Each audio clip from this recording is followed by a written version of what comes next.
Hi and welcome to London Streets and Sights. I'm Tom, and in this video we're asking a big question. Can you afford to live in London?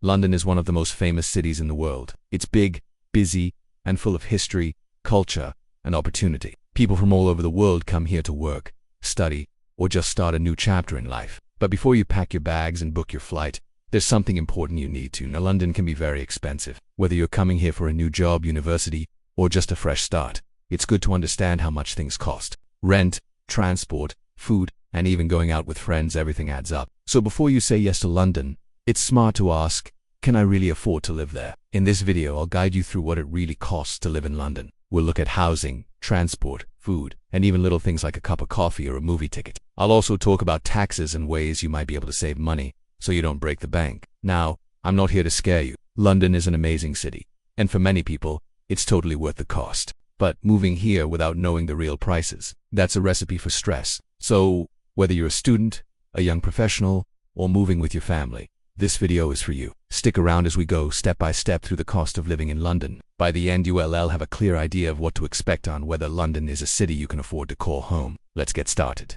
Part 2. Understanding London's living expenses. Alright, now that we've set the stage, let's take a closer look at what living in London really costs. First, you need to know this. Living expenses in London can be very different depending on your lifestyle. Are you living alone or with roommates? Are you eating out often or cooking at home? Do you shop at big supermarkets or prefer small corner shops? All of these choices affect how much you'll spend. Let's start with the basics. In London, your biggest monthly cost is usually housing. We'll talk more about that in the next part. After that, the main things you'll be spending on are transport, groceries, utilities like electricity and water, internet, and maybe a mobile phone plan. If you go out often, add in money for entertainment and eating out.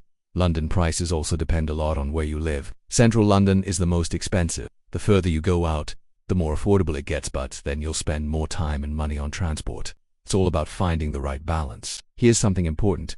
In the UK, healthcare through the NHS is mostly free, but you still pay taxes that help support it.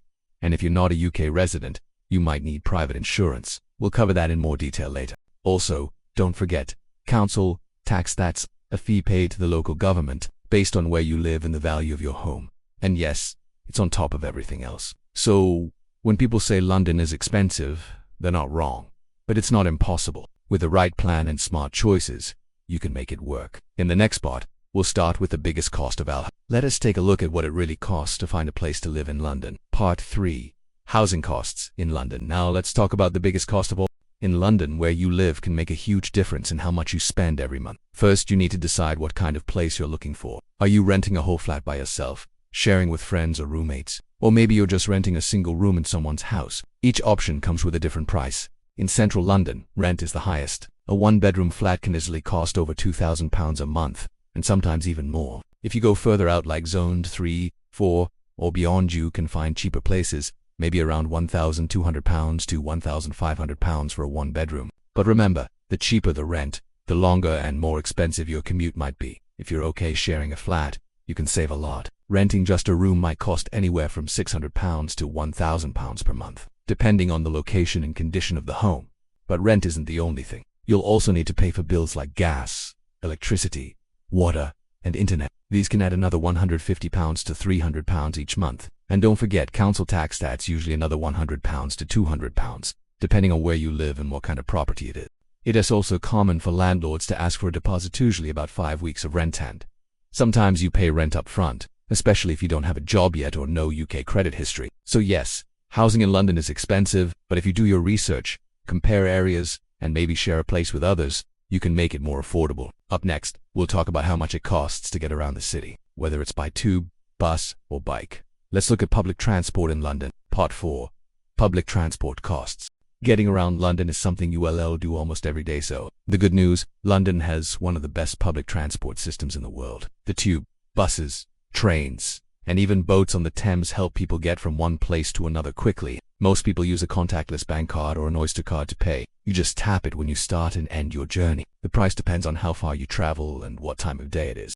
If you're staying in Zone 1, which is central London, a single tube ride is about £2.80 with a contactless card. If you travel across more zones like Zone 1 to Zone 4, it costs more, around £3.60 or higher. But here's something helpful. There's a daily cap. That means once you hit the limit for the day, you won't be charged more no matter how many trips you take. For example, the cab for zones 1 to 2 is about £8.50 per day. Buses are cheaper. A single bus ride is £1.75, and you can take unlimited bus journeys within 1 hour for that same price. That's called the hopper fare. If you use public transport every day, it's worth getting a travel card or using a weekly or monthly cap with your Oyster card. A monthly travel card for zones 1 to 2 costs about £156. There's also cycling. London has Santander cycles, also called Boris bikes. You can rent one for £1.65 per ride, or pay £20 a month for unlimited rides up to 60 minutes each. Driving a car is expensive in London, and we'll talk about that in the next part. But when it comes to public transport, you can move around the city easily without owning a car. Let us move on to part 5. Owning a car in London and whether it's worth the cost. Part 5. Owning a car in London. So, is it a good idea to own a car in London? Well, the short answer is probably not, unless you really need one. That's because owning a car in London is expensive and sometimes more trouble than it's worth. First, let's look at the costs. Just like in other places, you have to pay for fuel, insurance, and maintenance. Petrol prices in the UK are high, often over £1.50 per litre, and even higher in some areas. Then there's car insurance. It's not cheap, especially if you're new to the UK or a young driver. You might pay £1,000 or more per year depending on the car and your driving history. But in London, there are extra charges you need to think about. If you drive into central London, you'll need to pay the congestion charge, which is £15 per day, every day from 7 a.m. to 6 p.m. on weekdays and 12 to 6 p.m. on weekends. And if your car is not environmentally friendly, you might also have to pay the UL Easy charge. That's the ultra-low emission zone. That's another £12.50 per day if your vehicle doesn't meet the emissions rules. Then there's parking. Finding a place to park can be a nightmare, and parking permits, meters, or private garages can cost hundreds of pounds every month. With all that added up, driving in London becomes very expensive. That's why many Londoners choose to live without a car. The public transport system is so good that most people don't need one. But if you live outside the city or have a job that requires driving, owning a car might still make sense. Just be prepared for the cash and the stress. Next, let's take a look at something we all need: groceries and everyday essentials. What does your weekly shopping bill look like in London? Part 6. Groceries and everyday essentials. Let's talk about something you'll be spending money on every week: groceries and everyday essentials. The cost of food in London depends on where you shop and what you buy. If you go to regular supermarkets like Tesco, but if you prefer shopping at smaller convenience stores or high-end places like Waitrose, things will cost more. So how much will you spend each week? For one person, a basic grocery bill can be around £30 to £50 a week. That covers things like bread, milk, eggs, pasta, meat, fruit, and snacks. If you cook at home often and plan your meals, you can really save money. There are also budget supermarkets like Aldi and Lidl. Many Londoners shop there to get more for less. Prices are lower, and you can often find good quality food for much cheaper than the big-name shops. If you prefer international foods like Asian, African, or Middle Eastern ingredients, there are lots of specialty stores and markets around London. These can be a little more expensive, but the variety is amazing. Now, what about household items? Things like shampoo, toothpaste, cleaning products, and toilet paper. One tip: always check if stores offer loyalty cards or discount apps. They can help you save a little each time you shop, and over time, that really adds up. So yes, groceries in London can be affordable if you shop smart, and cooking at home is usually much cheaper than eating out. Which brings us to our next topic: dining out and entertainment in London. How much fun can you afford? Let's find out in Part 7. Part 7. Dining out and entertainment. Now let's talk about the fun stuff. Dining out and entertainment in London. London is a city full of amazing food and exciting things to do. But just like everything else here, it comes at a price. So let's look at what you might spend when you go out. First, let's start with eating out. Grabbing a coffee. A regular latte at a chain like Starbucks or Pret costs about £3.50 to £4. A pint of beer at the pub, usually between £5 and £7, depending on where you are. Now, what about entertainment? London has tons of options: museums, cinemas, concerts, and of course, the famous West End theatre shows. The good news is, many museums and galleries are free, like the British Museum or the National Gallery. That's a great way to enjoy the city without spending a lot. Going to the cinema. Tickets usually cost between £10 and £15. West End shows, those can be pricey. Expect to pay anywhere from £30 to over £100 depending on the seat and the show. But you can often find discounted tickets on apps and websites, especially for same-day shows. If you enjoy sports, clubs, or concerts, keep in mind that tickets for big events can sell out fast and be expensive. Always plan ahead and look out for deals. So yes, having fun in London costs money, but there are also lots of free and low-cost things to enjoy if you keep your eyes open. Next, let's look at something important for families' education and childcare in London. How much does it really cost to raise a child in the city? Part 8. Education and childcare. If you're moving to London with kids or planning to start a family, then you're probably wondering, how much does education and childcare cost? Let's start with schools. In the UK, most children go to state schools, which are free. These schools are funded by the government, and many of them offer a good standard of education. However, places at the best schools can be hard to get, especially if you don't live nearby. That's why some families move to certain areas just to be closer to a good school. If you choose to send your child to a private school, be ready to pay a lot. Now, let's talk about childcare. This is where things get really expensive, especially for younger children who aren't in school yet. A full-time nursery place for a child under 2 years old can cost between £1,200 and £1,600 a month in London. Part-time care costs less, but it's still a big chunk of your budget. If you hire a nanny, it can cost even more, often £10 to £15 per hour, plus taxes and benefits. The UK government does offer some help. For example, working parents may get free childcare hours for kids aged 3 and 4.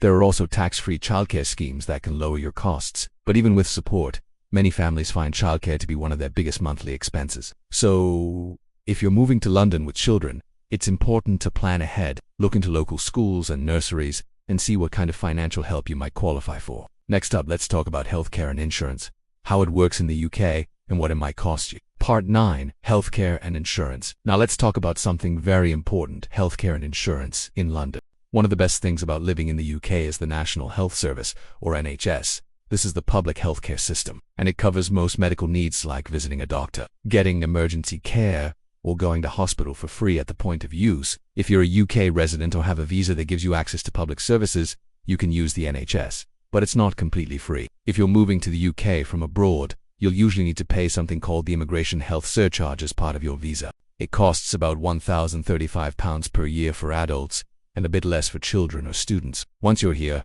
you'll need to register with a local GP, that's your family doctor. Appointments are usually free, but sometimes you'll wait a while to be seen, especially for an urgent care.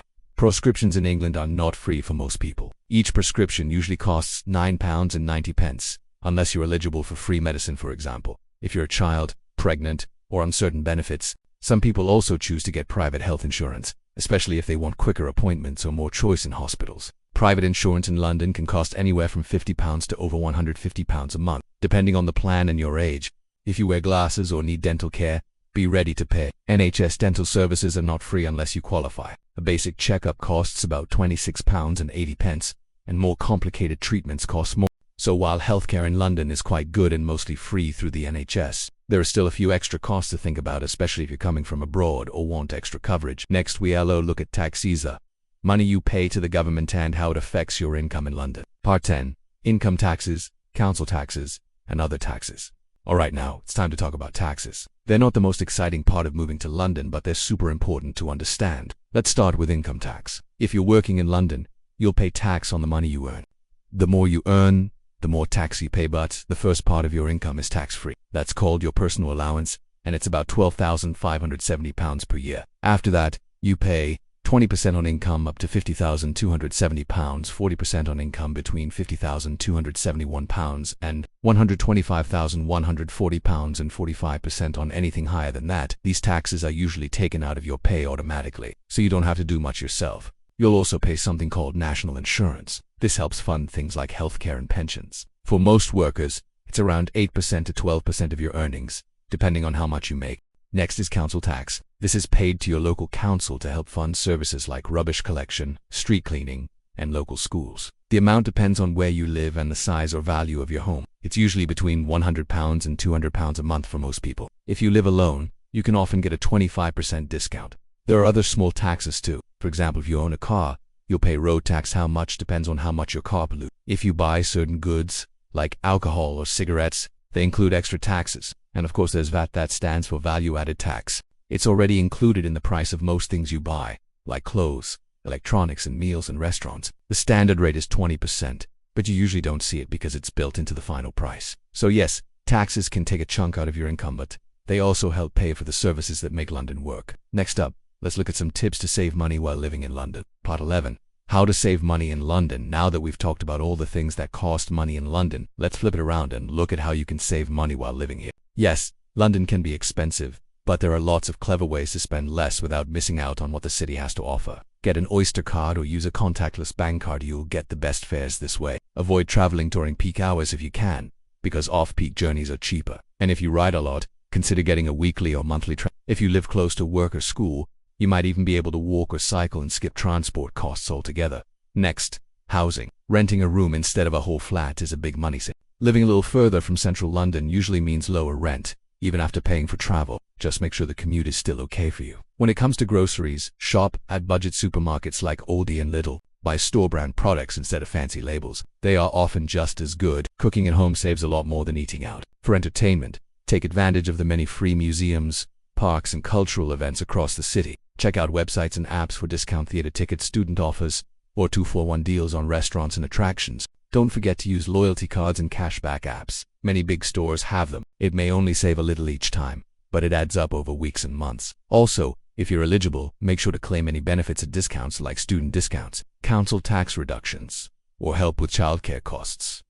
There are many support schemes that can make life a bit easier. Living in London doesn't have to break the bank. You just need to be smart about how you spend. Now let's wrap things up with our final part. Can you really afford London? Let's sum it all up. Part 12. Conclusion. Can you afford London? So, we've reached the end of our journey, and now it's time to ask, can you afford to live in London?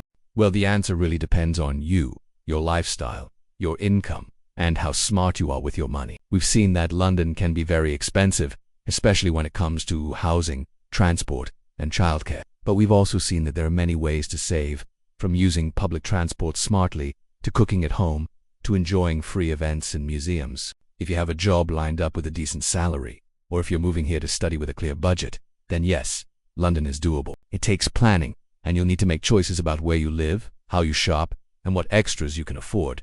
But many people from all around the world make it work and love living here. London is a city full of opportunity. It's a place where you can grow your career, meet people from everywhere, and experience amazing history, food, art, and culture. Yes, it costs money, but it also offers a lot in return. If you're still not sure, take some time to work out a monthly budget. Think about your income, your must-have costs, and what you'd need to live comfortably. That way you'll have a clear idea of whether London's right for you, not just in your dreams, but in real life too. Thanks for watching this guide on Can You Afford London? I'm Tom, and this is London Streets and Sights. Be sure to check out our other videos and don't forget to like, comment, and subscribe if you found this helpful. And wherever life takes you, whether it's to London or somewhere else, I wish you the best on your journey.